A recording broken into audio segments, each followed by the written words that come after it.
नमस्कार दोस्तों, आप सभी का स्वागत है मेरे YouTube चैनल पर। जैसा कि मेरी पिछली वीडियोस पे आप सब ने बहुत सारे कमेंट्स किए थे और पूछा था कि रेलवे में एएलपी का मेडिकल किस प्रकार से होता है, कौन कौन से टेस्ट होते हैं और क्या प्रोसेस है। और गर्ल्स ने भी कमेंट किए थे कि मैम बॉयज़ के लिए तो बहुत सारे यूट्यूब पे वीडियो अवेलेबल है कि उनका मेडिकल कैसे होता है, लेकिन गर्ल्स के लिए यूट्यूब पर बहुत ही कम वीडियो अवेलेबल है। इसलिए गर्ल्स के क्या क्या टेस्ट होते हैं उसके बारे में एक वीडियो बनाई है। तो दोस्तों चलिए शुरुआत करते हैं आज की वीडियो की। तो आज का टॉपिक बहुत ही इम्पॉर्टेंट है हमारे लिए। आज का टॉपिक है रेलवे में एएलपी का मेडिकल किस प्रकार से होता है और क्या क्या टेस्ट होते हैं। दोस्तों बहुत सारे स्टूडेंट्स जो एएलपी में आना चाहते हैं तो इनको मेडिकल से संबंधित बहुत सारे क्वेश्चंस होते हैं, बहुत सारे कन्फ्यूजन्स होते हैं। तो आज हम चलिए बात करते हैं स्टेप बाय स्टेप कि मेडिकल का प्रोसेस क्या होता है। दोस्तों आपका CBT 1, CBT 2 और साइको के एग्ज़ाम हो जाने के बाद आपको डॉक्यूमेंट वेरिफिकेशन के लिए बुलाया जाएगा। जिस दिन आपका डॉक्यूमेंट वेरिफिकेशन होगा उस दिन आपको एक लेटर दिया जाएगा। उस लेटर में जिस भी जोन से आपने अप्लाई किया है उस जोन का कोई भी नॉमिनेटेड हॉस्पिटल का एड्रेस दिया रहेगा और नाम रहेगा, और आपको बता दिया जाएगा कि आपका मेडिकल किस तारीख को है। तो उस लेटर को आपको खोलना नहीं है, उस लेटर को आपको संभाल के रखना है और जिस दिन आपका मेडिकल है उस लेटर को बताए गए एड्रेस पर लेकर के जाना है। उस हॉस्पिटल में वो लेटर जमा कर लिया जाएगा और उसके बाद आपका मेडिकल प्रोसेस स्टार्ट कर दिया जाएगा। दोस्तों आपको मेडिकल प्रोसेस के बारे में बताने से पहले मैं आपको कुछ इम्पॉर्टेंट चीज़ें बताना चाहती हूँ जिस दिन आपका मेडिकल है उसके पहले आपको करनी है। तो सबसे पहले तो आप जिस दिन आपका मेडिकल है उसके एक दिन पहले पहुंचने का कोशिश कीजिएगा ताकि प्रॉपर रेस्ट ले सकें। और दोस्तों अपना नींद अच्छे से लीजिएगा ताकि अगले दिन जब आपका मेडिकल हो तो आपको थकान ना रहे। दूसरा, आपको रात में खाना लाइट खाना है, बहुत ज़्यादा ओवर ईटिंग मत कीजिएगा और कोशिश कीजिएगा कि मीठा अवॉइड करें, क्योंकि जब आपका ब्लड सैंपल लिया जाएगा और शुगर टेस्ट होगा तो उसमें कई बार क्या होता है मीठा बढ़ के आ जाता है। तो कोशिश कीजिएगा कि जिस दिन मेडिकल है उसके एक रात पहले जब आप खाना खाएं तो उसमें मीठा अवॉइड करें, लाइट खाएं। और अगले दिन जब आपको मेडिकल के लिए जाना है तो आपको खाली पेट जाना है। दोस्तों सबसे पहले आपका ब्लड सैंपल कलेक्ट किया जाएगा और उसमें आपके शुगर लेवल की जांच होती है और इंटरनल हेल्थ कैसी है आपकी उसके बारे में जांच होती है। कहीं आपको कैंसर, HIV या अन्य कोई बीमारियां तो नहीं है, इससे संबंधित जांचें की जाती हैं। और उसके बाद आपको एक कांच की बोतल या प्लास्टिक की बोतल दे दी जाती है और आपको बोल दिया जाता है कि इसमें अपना यूरिन कलेक्ट करके ले आइए। तो दोस्तों आप जब यूरिन कलेक्ट करने के लिए जाएंगे तो आप उसके पहले बहुत सारा पानी पी लीजिएगा, उसके बाद जाइएगा ताकि आपका यूरिन का कलर लाइट रहे, साफ रहे, ज़्यादा पीला ना रहे। यूरिन सैंपल के द्वारा आपके किडनी की जांच होती है कि आपकी किडनी प्रॉपर काम कर रही है या नहीं कर रही है। दोस्तों ब्लड सैंपल और यूरिन सैंपल कलेक्ट करने के बाद आप लोगों को ECG के लिए भेज दिया जाएगा। आप लोगों को कुछ ग्रुप्स में डिवाइड कर दिया जाएगा, जैसे कि आप लोग 50 लोग हैं तो 10-10 के 5 ग्रुप बना देंगे, या 30 लोग हैं तो 5-5 के 6 ग्रुप बना देंगे और हर ग्रुप को अलग अलग टेस्ट के लिए भेज दिया जाता है। किसी का ECG हो रहा होता है तो किसी का आई टेस्ट हो रहा होता है। इस तरह से अलग अलग ग्रुप्स में भेज दिया जाता है ताकि मेडिकल प्रोसेस जल्दी हो सके। तो दोस्तों जब आप ECG के लिए जाएंगे तो वहाँ पे आपको बेड पे लिटा दिया जाएगा और कुछ इलेक्ट्रोड्स होती हैं वो आपके आर्म्स पे, चेस्ट पे और लेग पे लगाई जाती हैं और बगल में एक मशीन रखी रहती है, उसमें एक पेपर निकलता है जिसमें आपकी हार्ट बीट रहती है। तो उससे आपके हार्ट की कंडीशन के बारे में पता करते हैं कि आपका हार्ट प्रॉपरली काम कर रहा है या नहीं कर रहा है। आपकी धड़कन की जांच होती है, उसके माध्यम से पता चल जाता है उन्हें कि आपका हार्ट ठीक है या नहीं है। तो दोस्तों इसमें क्या होता है कि बहुत सारे बच्चों का ECG गड़बड़ आता है।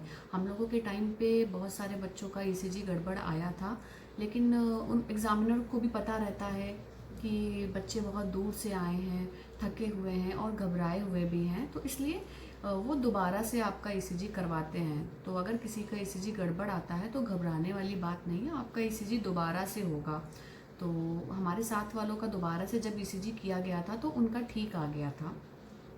दोस्तों ईसीजी हो जाने के बाद हमें एक्सरे के लिए भेज दिया गया था और हमारा चेस्ट का एक्सरे किया गया था।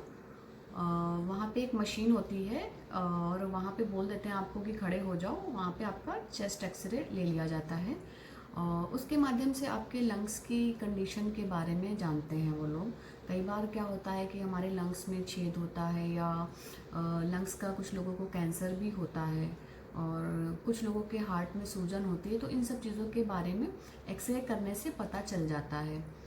दोस्तों हमारा ईसीजी और एक्सरे होने के बाद हमें डार्क रूम भेज दिया गया था, वहाँ पर हमारे आँखों की जांच हुई थी और जैसे कि near vision test, distance vision, colour blindness और नाइट विज़न की जांच की गई थी। सबसे पहले हमारा कलर ब्लाइंडनेस का टेस्ट हुआ था।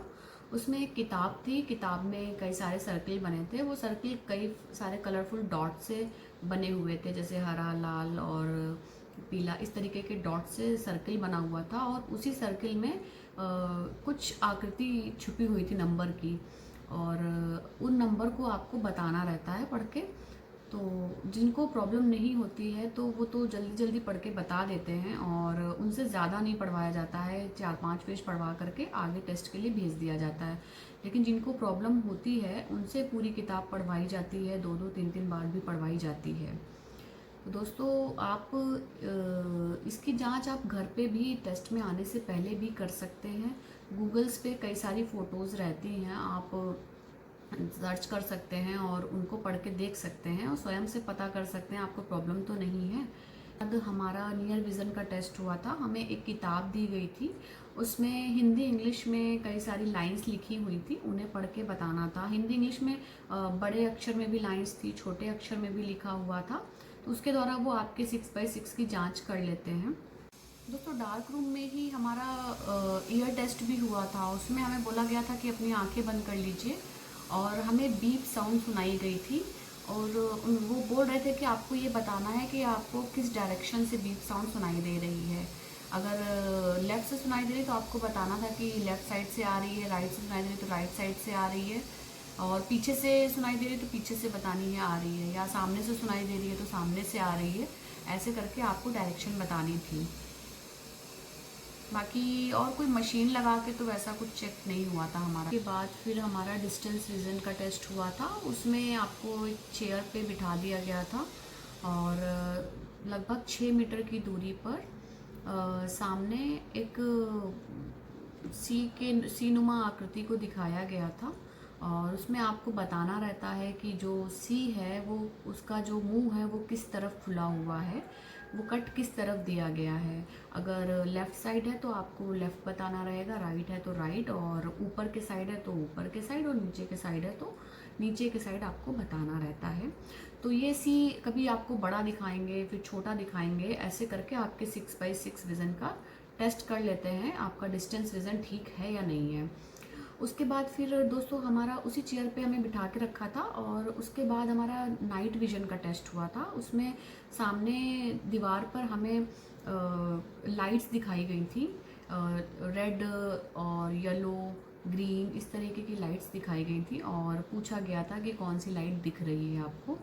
तो वो आपको बताना होता है, आपको जो भी लाइट का कलर दिख रहा है आपको बताना रहता है। और कई बार लाइट को सीक्वेंसिंग में भी दिखाते हैं, जैसे 2 येलो दिखा दिए या 1 येलो 1 रेड दिखा दिया, फिर पूछते हैं कितनी लाइट दिख रही है, कौन से कलर की दिख रही है, ये सब आपको बताना होता है। इसके द्वारा वो आपके नाइट विज़न का टेस्ट कर लेते हैं।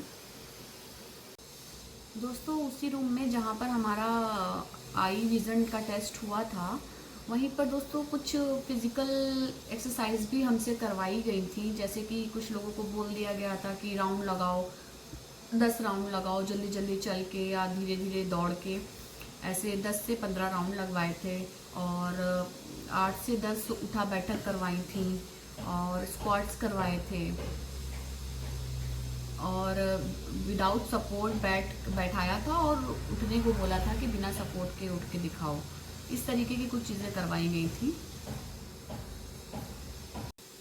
इसके बाद दोस्तों हमें फंडस टेस्ट के लिए भेज दिया गया था। वहाँ पर हमारी आंखों में एक ड्रॉप डाली गई थी और ड्रॉप डालने के बाद हमें कुछ भी नहीं दिख रहा था और फिर हमें बिठा दिया गया था वहाँ पे 10 से 15 मिनट के लिए।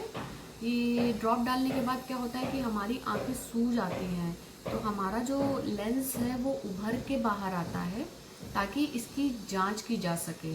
फिर 10 से 15 मिनट के बाद फिर हमें जांच के लिए बुलाया गया। वहाँ पर डॉक्टर ने मशीन लगा करके हमारे लेंस की जांच की कि कहीं हमने आँख का ऑपरेशन या किसी भी प्रकार की लेज़र सर्जरी तो नहीं कराई है, क्योंकि ये बिल्कुल भी अलाउ नहीं है। अगर आपने ऐसा कुछ कराया है तो आपको डिसक्वालीफाई कर दिया जाएगा। और दोस्तों मैं तो कहूँगी कि आपको अगर ऑपरेशन या लेज़र सर्जरी वगैरह कुछ भी कराया है तो आप लोग प्लीज़ इस फॉर्म को मत भरिएगा, क्योंकि यहाँ पे आने के बाद आप पकड़े जाएंगे और अगर आपने पकड़े जाते हैं तो रेलवे आपके अगेंस्ट लीगल एक्शन भी ले सकता है, क्योंकि नोटिफिकेशन में साफ साफ लिखा है कि जिन्होंने भी आई ऑपरेशन या लेज़र सर्जरी कराया है वो अलाउ नहीं है। तो प्लीज़ आप लोग मत आइएगा अगर ऐसा कुछ आपने करा रखा है तो। फिर दोस्तों फंडस टेस्ट हो जाने के बाद बॉयज़ और गर्ल्स को अलग अलग कर दिया गया था। बॉयज़ के कुछ स्पेसिफिक टेस्ट होने थे और गर्ल्स के कुछ स्पेसिफिक टेस्ट होने थे। तो बॉयज़ के जो टेस्ट थे वो हाइड्रोसील, हार्निया और पाइल्स का टेस्ट होता है। तो दोस्तों अगर आपको इनमें से कुछ भी है तो आप लोग पहले से ही ऑपरेशन करा लीजिएगा, तब मेडिकल के लिए आइएगा। नहीं तो जब यहाँ मेडिकल होगा और पाया गया कि आपको इनमें से कोई भी प्रॉब्लम है तो आपको बोलेंगे कि आप पहले इसका ऑपरेशन कराइए फिर आपका मेडिकल होगा। तो इस तरीके से क्या होगा कि आपको बहुत टाइम लग जाएगा और हर कोई चाहता है कि हमारी ज्वाइनिंग जल्द से जल्द हो जाए। तो इसलिए आप लोग अगर इसमें से किसी भी प्रॉब्लम से फेस कर रहे हैं तो कोशिश कीजिएगा कि आप पहले से ही ऑपरेशन करा लें। ये तो हो गए बॉयज़ के टेस्ट। गर्ल्स के क्या क्या टेस्ट हुए थे? तो दोस्तों गर्ल्स को एक सेपरेट रूम था, वहाँ पर एक एक करके अंदर आने को बोला था और अंदर एक फ़ीमेल डॉक्टर रहती हैं। और मेरे टाइम पे मेरे से जब मैं अंदर गई थी तो मेरे से उन्होंने पूछा था आप मैरिड हो कि अनमैरिड हो। तो ये मेडिकल के टाइम पे दोस्तों मैं अनमैरिड थी। फिर मेरे को बोला था ठीक है आइए लेट जाइए, हम मेरे को लेटाया था और जहाँ पे यूट्रस होता है वहीं पे पेट के पास ऊपर ही दबा दबा के चेक किया था और उसके बाद मेरी लास्ट पीरियड डेट पूछी थी। दोस्तों मेरे इतने ही टेस्ट हुए थे और बाकी मैंने अदर जोन की गर्ल्स से भी बात की थी कि उनके किस प्रकार से टेस्ट हुए थे, कौन कौन से टेस्ट हुए थे। तो उनका कहना था कि उनके जेनिटल पार्ट्स भी चेक किए गए थे, एक्सटर्नली चेक किए गए थे और शायद पाइल्स का टेस्ट भी हुआ था, क्योंकि वो लोग बोल रहे थे कि जब जेनिटल पार्ट्स चेक कर रहे थे एक्सटर्नली तो उनको खांसने के लिए भी बोला गया था। तो दोस्तों गर्ल्स के इतने ही टेस्ट हुए थे। आशा है कि आप लोगों को ये वीडियो समझ में आया होगा, आप लोगों को अब मेडिकल की पूरी प्रक्रिया के बारे में पता चल गया होगा। और अगर मेडिकल से संबंधित कोई भी क्वेरीज़ हैं, आपको कुछ भी डाउट्स हैं तो आप लोग प्लीज़ कमेंट करें। और आपको अगर ये वीडियो पसंद आया हो और हेल्पफुल लगा हो तो प्लीज़ मेरी वीडियो को लाइक करें और सब्सक्राइब करें। Thank you.